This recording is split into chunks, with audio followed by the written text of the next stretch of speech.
Update ko kayo sa order by time ni Olim Trade, lalo na yung mga gumagamit ng signal bot. So, ganito na siya.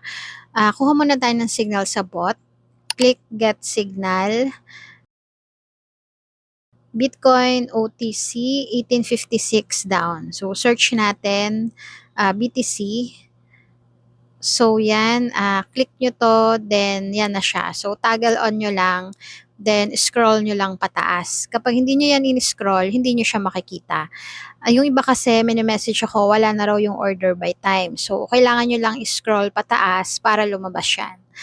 So, change na natin, 1856, then click down.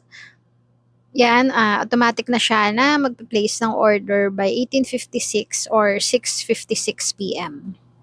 Medyo maraming upgrade ngayon si Olim Trade sa app. Ini-improve pa nila ang platform and merong mga bagong features like social or copy trading and funded account. So sa funded account, meron silang 5,000 up to 50,000 funded account.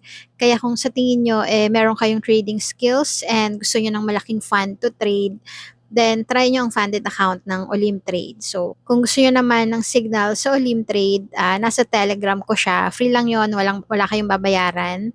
Funded account, nasa Telegram ko din. So, mag-join kayo doon, then i-message nyo lang ako.